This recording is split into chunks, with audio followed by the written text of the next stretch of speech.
Assalamualaikum warahmatullahi wabarakatuh. Salam Kedan Religi. Sekarang kita sedang memasuki proses pemberangkatan kloter kelima calon jemaah haji dari Sumatera Utara. Nah, pasti Kedan Religi ini banyak bertanya-tanya, setelah di kloter kelima ini bagaimana sih pelayanan atau proses-proses apa yang berlangsung selama pemberangkatan di Sumatera Utara. Nah, sekarang telah berhadir bersama kita Bapak Kepala Kantor Wilayah Kementerian Agama Provinsi Sumatera Utara, Bapak Haji Ahmad Kosbi, SAGMM. Selamat malam, Pak. Selamat malam. Pak, ini kita ingin menjawab singkat aja pertanyaan-pertanyaan yang beredar dari Kedan-Kedan Religi. Banyak pertanyaan nih, Pak, tentang mereka bertanya bagaimana sih tahapan pemberangkatan sampai di kloter kelima sekarang ini? Mulai dari kloter pertama sampai kloter kelima. Baik, kita malam ini akan memberangkatkan kloter 5 Sumatera Utara asal jamaah dari Kabupaten Mandailing Natal. Jadi kloter 1 Padang Sidimpuan, kloter 2 Deli Serdang, kloter 3 Labuhan Batu Utara, Deli Serdang, Tapanuli Utara, Toba Samosir, Medan, Pakpak Barat. Kloter 4 utuh lagi Deli Serdang. Nah, ini kloter 5 yang insya Allah akan kita berangkatkan. Alhamdulillah ada memang kendala sedikit, yaitu ada 1-2 jamaah mungkin karena terlalu capek. Kemarin di kloter 1 ada 1 yang ditunda pemberangkatannya karena dirujuk rumah sakit. Tapi alhamdulillah di kloter kedua udah bisa kita titipkan untuk berangkat kembali ke tanah air. Jadi di kita sekarang ini ada kemarin di aturannya di kloter 3, tapi karena jamaah tersebut baru divaksin meningitis belum bisa kita terbangkan karena aturan BBKK Medan itu harus minimal 5 hari setelah divaksin harus kita berangkatkan.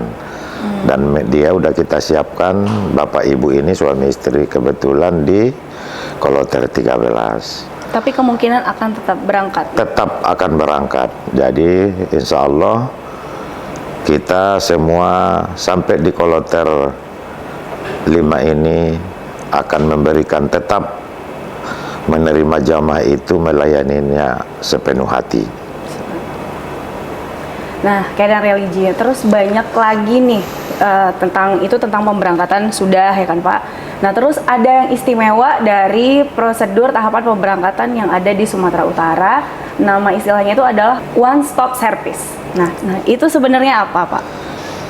Saya di haji ini, pengalaman saya sebagai kasih haji PHU, kasih penyelenggara haji dan umroh di kabupaten kota ada 11 tahun. 9 tahun di Medan, 9 tahun di Medan, 2 tahun di Deli Serdang. Jadi pengalaman-pengalaman kita selama ini, jadi saya banyak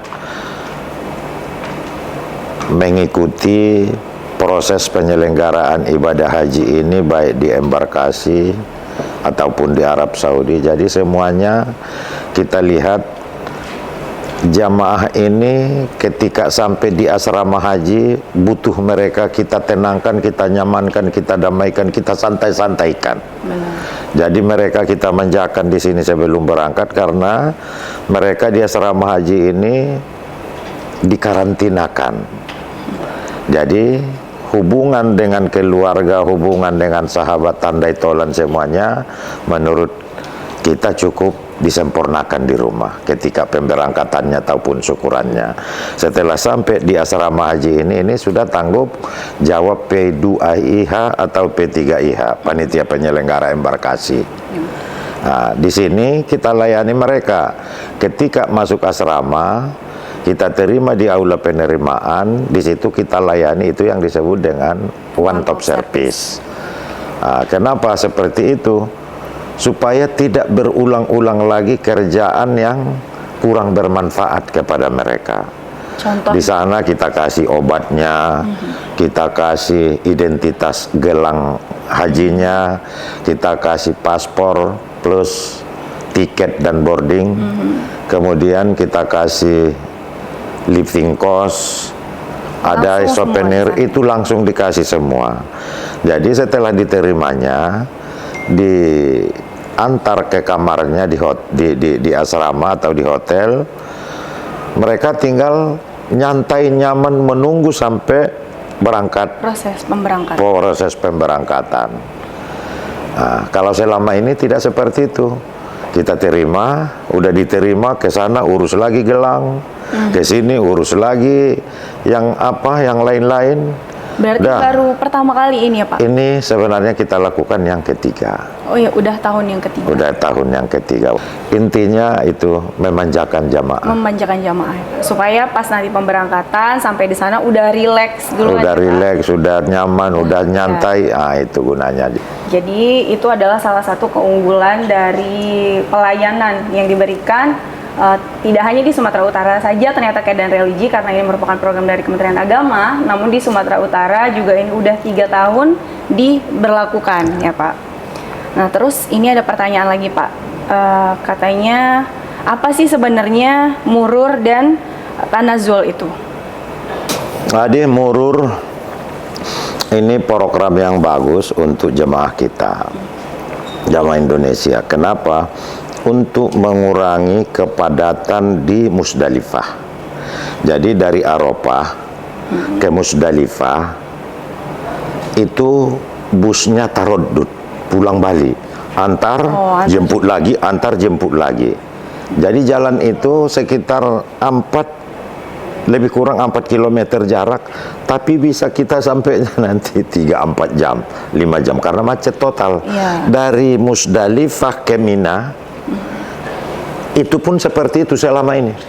Oh, jadi kita tetap nunggu turun dulu di sini di Musdalifah, dari Musdalifah naik bus taroddud lagi, pulang pergi. Jadi bus ini itu berebut, bisa satu pintu keluar nanti di situ untuk 6 sampai 8 kloter. Coba kalau dikali 300 atau 400. Satu kloter. Betul. Itulah yang keluar dari pintu itu. Berebut, tekan menekan. Nah, kemarin itu masalahnya di 2023. Tahun lalu. Tahun yang di belakangnya. Jadi tahun ini diberlakukanlah di 2024 murur. Jadi murur ini mereka tidak turun lagi di Musdalifah, dianggap pelan-pelan mereka lewat di situ sudah dianggap mabitnya. Bukan dianggap, seperti itulah mabitnya. Untuk mempermudah proses. Untuk mempermudah proses. Mereka pelan-pelan di Musdalifah, terus tidak turun dari bus, mereka langsung ke Mina. Jadi ini mengurangi kepadatan di Musdalifah. Dan itu tidak semua jamaah kita murur Indonesia. Mungkin nanti sekitar 80.000 orang atau bisa sampai ke 100 jamaah, 100.000 jamaah. Kita kan semuanya 221.000. Tidak semuanya murur. Ada yang mau mengikuti, ada yang mungkin tidak ikut. Ya. Kemudian tanazul. Tanazul ini setelah jamaah bergerak menuju Musdalifah sampai ke Mina, itu tadi disebut, yang tidak turun disebut murur. Tanazul ini setelah sampai di Mina, mereka kan ada jarak paling jauh dari perbatasan Mina dengan Musdalifah itu ada yang sampai 8 km ke Jumarot atau Jamarot. Batas dan jarak yang 8 kilo ini 6 kilo, 7 kilo, yang paling dekat itu sekitar 1,5 atau sampai 2 kilo dari perkemahan ke Jamarot. Dari Mina, perkemahan Mina, kemah Mina. Di situ tidak hotel, kemah, tenda. Dari situ ke Jamarot itu paling dekatnya itu kita sudah di bibir, kita lewat terowongan ini Indonesia. Di bibir terowongan ini ke sana ini ada sekitar 1,5 sampai 2 kilometer. Ada yang memang jamaah ini dapatnya di perbatasan tadi yang di 5, 6 atau 7, 8 kilo ini. Kalau ini kita ikuti berarti mereka kan harus satu hari melontar berangkat 8 pulang 8 atau berangkat 6 pulang 6. Karena udah berarti habis 12 kilometer. Ya Pak. Iya. Jamaah kita ini ada beberapa tempat yang dekat dengan Jamarot. Ada namanya Sisah. Sisah ini satu tempat kampung jamaah kita selama tinggal di Makkah, lebih dekat dia ke Jamarot ketimbang ke Masjidil Haram. Sorry. Lebih dekat dia ke hotelnya ketimbang ke tendanya di Mina. Oh, jadi boleh balik ke hotel. Jadi dia langsung ke hotel. Ke hotel. Ini yang disebut tanazul. Jadi langsung dia ke hotel, hari kedua nanti tengah malam datang lagi dia untuk melontar, balik lagi. Ke hotel. Hari ketiga ya ke hotel. Hari ketiga datang lagi, lempar lagi, lontar lagi, pulang dia.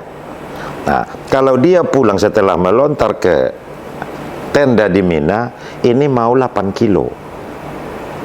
6 kilo, 7 kilo. Kalau dia balik ke hotel hanya 1,5 kilo. Jadi itu yang disebut dengan tanazul. Itu pun tidak semua jamaah Indonesia yang tanazul.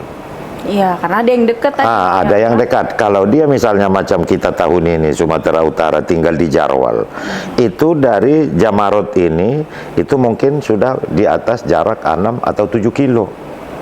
Bagusan ke hotelnya, ke Jarwal.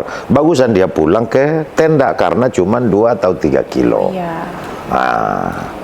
Jadi intinya Murur itu berlewati kita melewati Musdalifah tidak turun dari bus dan tidak mengurangi hakikat dari mabit.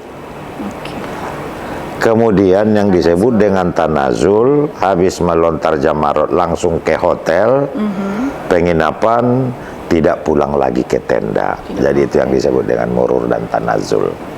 Berarti program ini dibuat sebenarnya untuk pelayanan jamaah juga ya Pak? Untuk antisipasi kepadatan jamaah. Jadi dia gini, di Musdalifah itu sekitar 3 juta umat manusia, umat Islam yang mabit di Musdalifah itu 3 juta itu sudah luar biasa, terlalu banyak. Jadi kita jangan menganggap Makkah itu seperti di kota Medan dataran luas. Tidak. Makkah itu bukit bebatuan. Bukitnya pun batu. Betul. Apalagi di Mina. Mina itu macam kuali. Kiri kanan dikelilingi oleh bukit batu. Diperlebar Mina ini tidak bisa. Satu-satunya harapan kalau memang Arab mau membangun, dibuat hotel 50 lantai, 30 lantai, di situ baru bisa menampung. Ini enggak tenda biasa aja. Karena dia tenda, kita paksa bagaimanapun nanti, ya tepat di Mina itu muntah-muntah orangnya. Itulah yang mengakibatkan kadang banyak jamaah ini yang mudarat tidak sempurna hajinya. Kita berhaji karena kurang pelayanan, karena sempit nggak dapat tempat tidur, juga, ya kan, Pak? Karena tolak-tolakan, karena ini, akhirnya kan tanpa disadari keluar emosinya, amarahnya, cakapnya lagi tidak terkontrol, akhirnya mengurangi nilai dan kesempurnaan ibadah hajinya. Jadi untuk mengantisipasi hal-hal ini, maka dibuatlah program murur dan tanazul murur ya. Terima kasih Pak untuk podcast kita malam ini. Teman-teman, Kedan Religi semua, ini sebagai informasi, ternyata program dari Murur dan Tanazul ini menjadi program yang sebenarnya mengantisipasi sebenarnya untuk kenyamanan jamaah kita. Nah, untuk sejauh sampai di kloter kelima ini, program yang udah dilakukan Sumatera Utara terus melayani calon jemaah dari Sumatera Utara. Sekian podcast talk kita malam ini, sampai jumpa di podcast selanjutnya. Wassalamualaikum warahmatullahi wabarakatuh. Waalaikumsalam warahmatullahi wabarakatuh.